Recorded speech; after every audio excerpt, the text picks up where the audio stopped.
Welcome back to the Angry Man Podcast with Jason and Greg. So Greg has been out for a little bit on some work duties, but definitely we are back right now. And we want to get together and talk very quickly about Edgar Berlanga versus Canelo Alvarez. So that's a big fight that's coming up here tonight, Jay. I'm looking forward to the fight. I'm pretty sure you are as well. Not necessarily because we think it's the most competitive fight, but more so because we are just boxing junkies. And when the biggest names in the sport are in the ring, we are tuning in.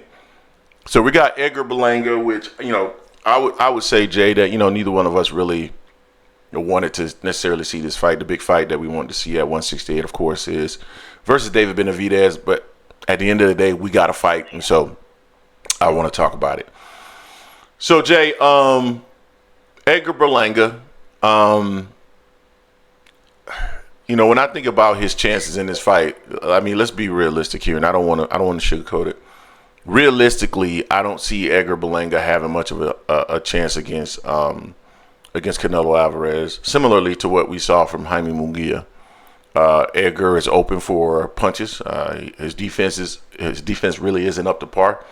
If he's going to have any success, though, in this fight, Jay, this is my personal opinion, he's going to have to press the action early on. Trying to push Canelo backwards, trying to force Canelo to move backwards, trying to put pressure on Canelo, trying to hit Canelo with something that's going to get Canelo's respect. We know that Canelo has an excellent chin. Canelo actually has above average defense as well. And it's going to be a challenge for him, period.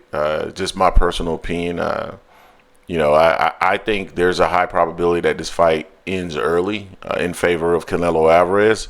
But if he's going to have any success in this fight, and I do mean any success in this fight, I really do believe he's going to have to try to be aggressive early on, get the respect from Canelo Alvarez, and try to push him back to some extent. If he does not get the respect of Canelo Alvarez early, I think this could be an early night. Now, Canelo versus Munguia, in my personal opinion, carried him for a little bit, dropped him, probably hit him with a punch that he didn't think was going to even drop him. Like, oh my God, get up, man. I'm trying to carry you to, a few rounds before I put you out, But at the end of the day, I do believe that that Canelo probably won't play around with him. He probably won't play with his food, but we'll see.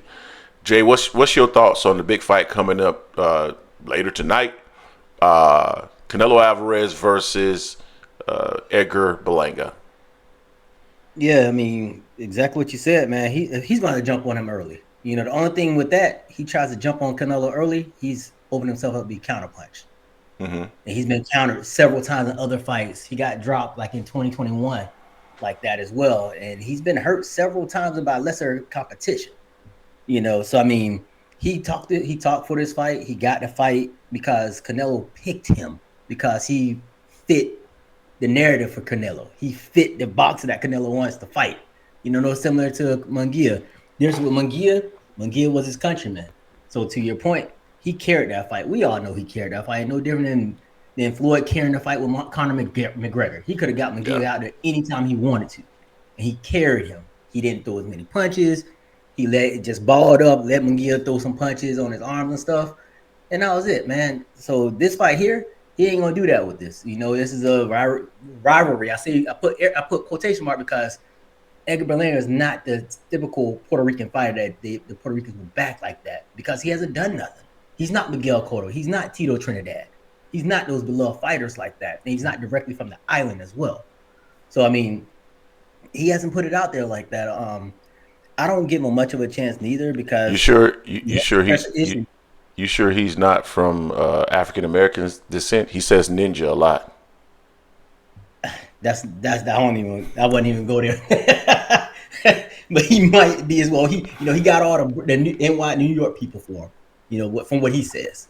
But I mean, he has to get Canelo up out of it. He won't win on a scorecard. We know that, regardless if it was a competitive fight against Canelo. So he has to get Canelo up out of it. The more he throws those haymakers on looping shots, the more he's going to get caught with counters, and he can go to sleep early.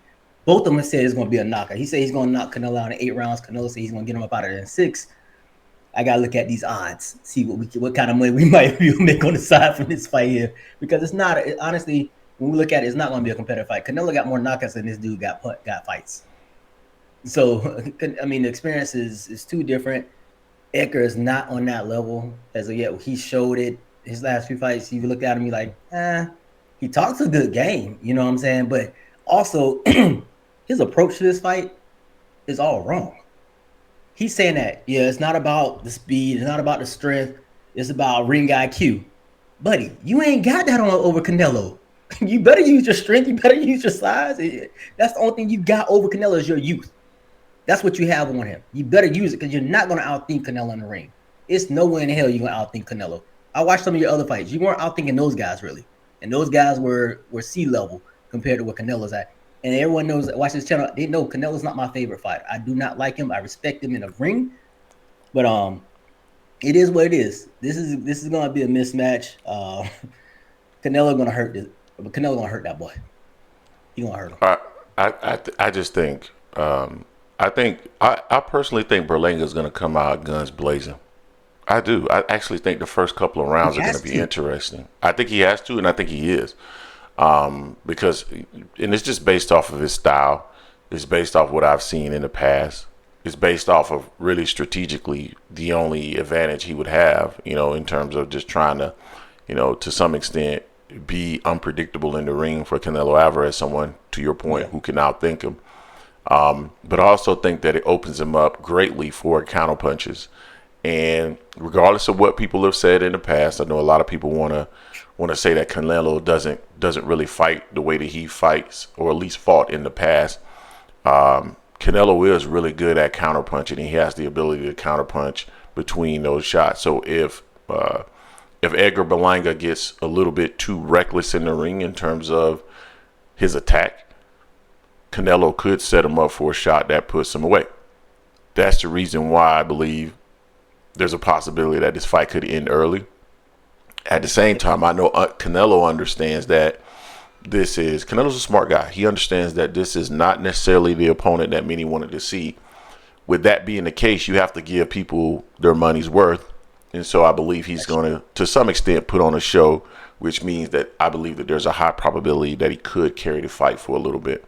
But we'll end up seeing what ends up coming out of this. There's some other fights on the card.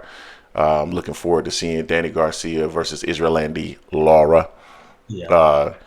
I love Danny. I think Danny's going to be competitive in the fight. Lara has shown a different level of punching power since his days at 154. I just personally feel that Lara is going to be a little bit too much for Danny. I'm rooting for Danny, but I just think he's going to be a little bit too much for Danny. I got Israelandi Lara. And then the Caleb Plant fight, I don't even know the gentleman's name. He's interesting though, certainly in terms of in terms of his style. Jay, what's your thoughts? I haven't even gotten a chance to see him fight. Any thoughts on that fight? I haven't really seen Duke fight. I've seen like little highlights and everything, but I think Caleb is too seasoned of a veteran in that ring right now. The way Caleb is, right, and he has a mindset of trying to get back to promise to get a title again. I think Trevor's going to whip this dude behind. This is going to be his comeback fight here.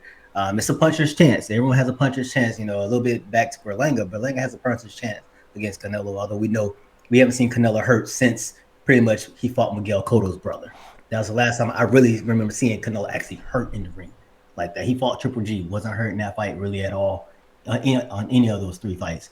As Lara versus Danny Garcia, that's going to be an interesting fight. See how Danny looks. It's funny because they're fighting at 157 catchweight, for the 160-pound belt. So it's kind of interesting. I wasn't sure who put that out there. I know Danny has been eyeing this fight for a long time. So he sees something in Lara, because Laura's not a big 160-pounder. They're virtually the same size when they match, did a little face-off and everything. But I think it's going to be a good fight. I want to see what Danny brings to the table. Danny looked to me, he looked a little suspect against Benavidez. He didn't look that strong, and I don't know how much his power is going to hold up against Lara if he can hit Lara. And to your point, Lara has a lot more power, it seems, now at 160 or these lately, than he had beforehand. So that's going to be an interesting fight. I'm interested in seeing Cool Boy stuff.